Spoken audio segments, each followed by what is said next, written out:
Oh my god, Divergent movie.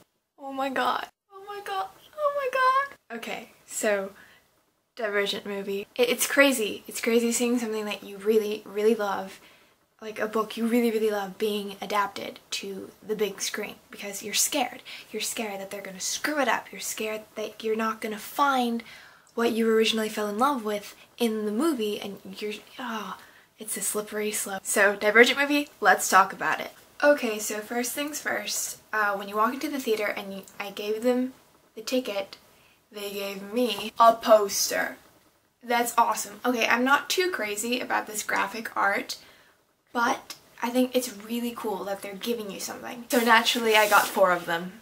4 is a good number, you know, 4 is a really good number. Okay, so the movie was good. It wasn't fantastic. It's not that faithful to the book and it's not superbly well written, but it's still a good movie. I thoroughly enjoyed it. I thought the pacing was really, really well done, and I thought they did a good job of making the movie to please fans as well as attracting people who haven't read the book. I feel like it's important to say that book-to-movie adaptations are not the book.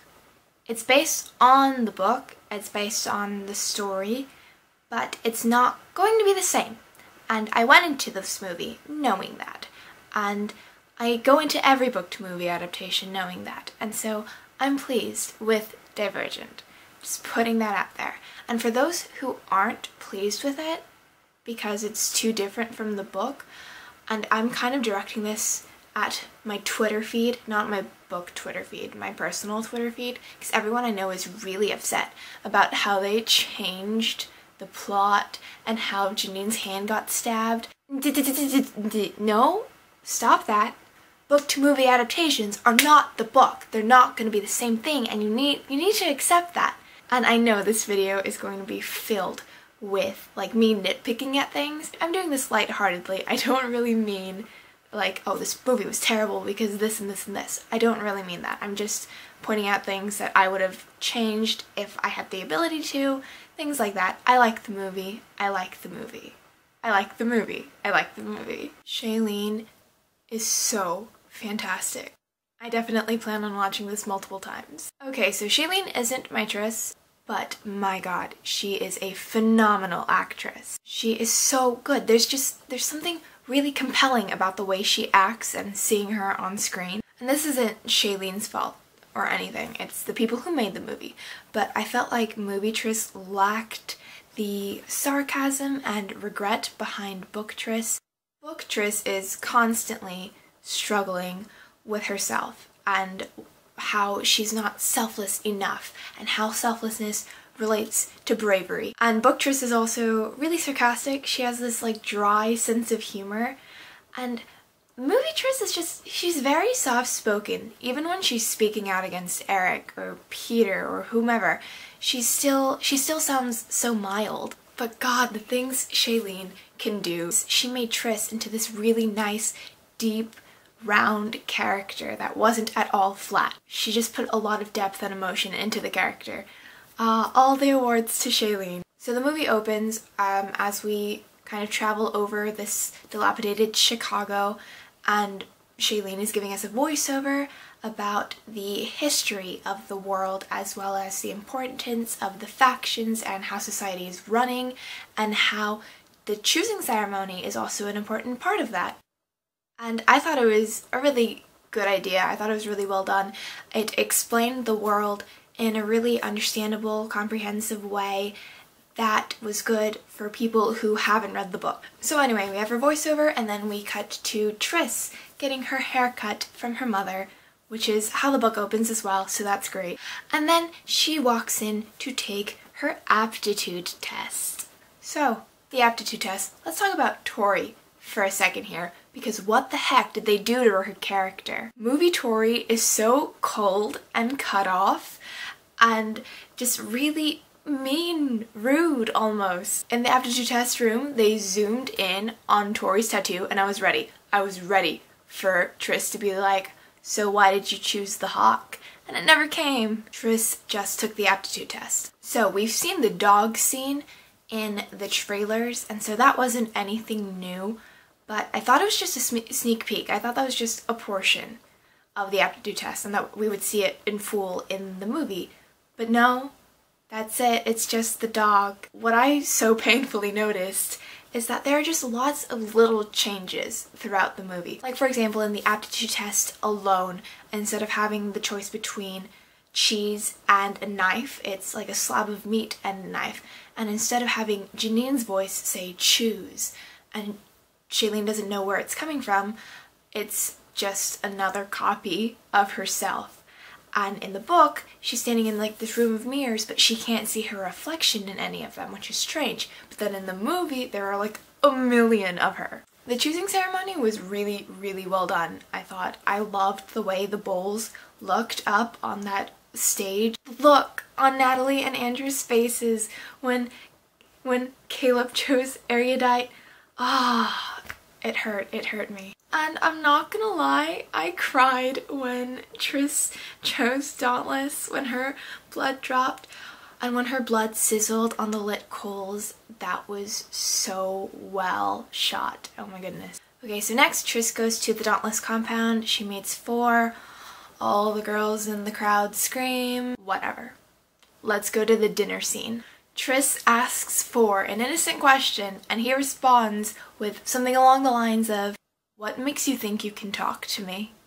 Excuse me? What? Who are you to talk to my beautiful Tris like that? I really, really hated that line. Movie 4 is such a huge jerk. Like, book 4 is a little bit scary, he's a little bit intimidating, but he's not like blatantly rude like that. And he doesn't respond to innocent questions with unprompted antagonistic things. The screenwriters just made 4, who's such a complex and interesting character, into just like a mean bully. Like, what even? Theo James is 4. He is good. He's not really, really great. He doesn't bring anything special to 4's character, but he's not bad either. I don't think that he gave 4 enough like emotional depth. You don't get to see any of the vulnerability in 4's character that you do in the book. And honestly, because the screenwriters made 4 so mean in the movie, I felt like the romance between 4 and Tris kind of appeared out of nowhere, especially because they also cut out a lot of conversations between them that show their relationship develop. And so why does 4 even like Tris in the movie? I don't know. The movie completely lacked the foundation of their relationship. Any scene with 4 and Tris either had pointless dialogue or, yeah, that's it, just pointless dialogue. That was like one of the biggest issues for me, was the underdevelopment of Tris and 4's relationship. There's no visiting day in the movie, so Tris meets her mother in this place where I don't even know what they were doing, and they're like, Tris's mom does some weird flash thing, and then later Tris sneaks off the Dauntless compound to visit Caleb at the erudite compound, and Caleb is a huge idiot, you know, as usual. I will admit though that that was a really, really, really good scene when Shailene says, faction before blood, I got it. Oh, it was so good. She delivers that line so well. She's such a good actress. Anyway, back to Dauntless compound. There are like a million initiates in this movie. The fight scenes weren't in order. In the movie, she got beat by Molly, and then she got beat by Peter, which is, it's very upsetting because that means Tris doesn't win any of her fights. The ranks were done differently. Al doesn't have a crush on Tris. Molly gives Tris a compliment. And it was just a lot of little things like that that eventually just accumulated. They took out a lot of smaller, maybe insignificant scenes. Like, for example, Peter spray painting Tris's bed, or Peter stealing Tris's towel when she gets out of the shower. But what I can't believe they took out was Edward getting stabbed in the eye with a butter knife. Because, I mean, that's kind of important. Maybe it's not as important when there are like a billion initiates, but I don't know, I thought it was still a good scene. I think they should have kept it. Because without that act of just unadulterated violence, Peter is just like a mean guy. Just a bully who throws out rude comments. No big deal. Without that scene, you don't get to see how vile and disgusting he really is. Okay, so after Tris gets beat up by Peter, she wakes up in like the hospital area to see Christina and Will wearing gear for the Capture the Flag, which they unnecessarily renamed War Games. And she wakes up and they say, Tris, you can't go. You've been cut. Like throughout this whole movie, Eric has been saying, if you don't do this, you're cut. Or if you do this, you're out. Like it's just some kind of like reality TV show competition. Why was Tris cut? And how could she just recover that? Like she leaves anyway, she gets on the train and Eric is like, who let you out? And Shailene says, I did. And he says, you did? And they look at each other for a while and then he says, okay, and walks off. What kind of dialogue is that, first of all? And second off, why is she let back in? The punishment she gets is getting paired up against Peter in the fight. I thought the fear landscapes were shot so beautifully. Those scenes were just so great. Like the crows, the water tank, just everything was really, really well done. Tris's fear landscape was pretty awesome.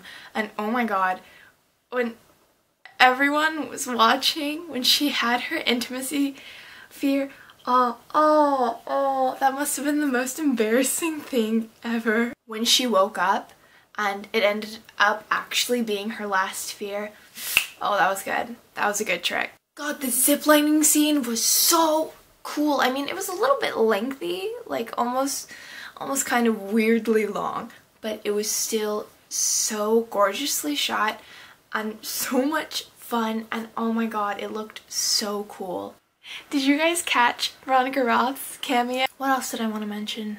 Oh yeah, when Tris's mom died, I cried so hard. I cried so much. I didn't cry at that scene in the book, but oh my god, Shailene's performance, it made me cry so hard because she put so much emotion into that scene, and it's just zoomed up on Shailene's crying face. God, when she's just sobbing over her mom's body. Shailene is such a good actress. She's the best part of this movie. Seriously, she is so good. The final battle in the movie is really different from the book, but I think it's actually pretty good. I like what they did with the final battle, actually. It was a lot more exciting, a lot more like climactic. I like the way Tris just hurls the knife and it stabs through Janine's hand. Oh god, that was awesome. And then when Tris and Four kind of like talk to each other with their eyes and they get the simulation into Janine to control her, that was clever. I thought it was a really good change. I am completely okay with what they did with the final battle. They still included the part where Tris finds Four in a simulation and she is trying to break him out of it and then lets him point the gun at her, and he finally breaks through, even though the stupid screenwriters gave her the line of I love you, even though Tris doesn't say that until page 399 of Insurgent. But other than that, I thought the final battle was really well changed. Honestly, I thought the biggest flaw of this movie was the script. It was just not very good. I don't understand why they chose to stray so far from the book's dialogue. I mean, I will admit that some lines in Divergent are like, questionable, but most of the dialogue is actually really good, and they could have kept it for the film, but they didn't. Peter's lines were really funny. I'm going to admit that Peter's lines were really funny, but that might just because it's Miles Teller, and Miles Teller is a really funny guy. Christina's lines, on the other hand, weren't very funny. There was seriously like no scene in the movie where the dialogue was exactly from the book. Like the closest it got to being verbatim from the book was when Tris says to Four, it must be because you're so approachable. And then I was waiting for her to say, you know, like a bed of nails. But it didn't come, it didn't happen, she didn't add that. Couldn't they have just gotten one conversation straight from the book? Just one. It's so frustrating when you compare it to Catching Fire, where the lines are just straight from the pages, or The Great Gatsby, where it's like they're reading directly from the novel. Honestly, I wouldn't really consider this a very faithful adaptation. I mean, it's semi-faithful, they didn't stray too far from the storyline, but it's not as accurate as I wished it would have been. I think what they did is that they outlined the storyline. They had the plot points, they just didn't develop each plot point as well as they could have. For example, like off the top of my head, the scene where Triss is being attacked by Peter, Drew, and Al, it kind of just seemed really sudden and you don't really see the motive behind it. When Forrest saves her and takes her to his room, they have a really good conversation and they connect, and there's chemistry and there's development in their relationship. There's just so much chemistry and development that we were missing out on because of what they chose to not include. But anyway, as a movie, it's good and it's entertaining. As a book-to-movie adaptation, it could have been better. It could have been more accurate. I just felt like the characters were really different between the movie and the book. And of course, if the dialogue and the storyline were a little bit closer to the source material, that would have been appreciated as well. But anyway, Divergent is a fine film. I feel like I've been like hating on it. I haven't. I liked the film. I don't know, for me it's just difficult because I've read Divergent so many times. When I was watching the movie, my mind just kind of went on autopilot and I was like, oh, that's wrong, or oh, that's not what they say in the book, or oh, they changed this. I'm so happy that Neil Burger did not murder this movie like the Percy Jackson people did. Because I was worried, but I'm really pretty pleased with how this Divergent movie came out. So let me know what you thought of Divergent. I would love to know. Thank you so much for watching this scattered review / reaction thing. I hope y'all are having a great day and happy reading. Goodbye! So I have the Dauntless tattoo here, and the Abnegation one here, and I have 3 ravens going on over here, and of course I have my Divergent shirt.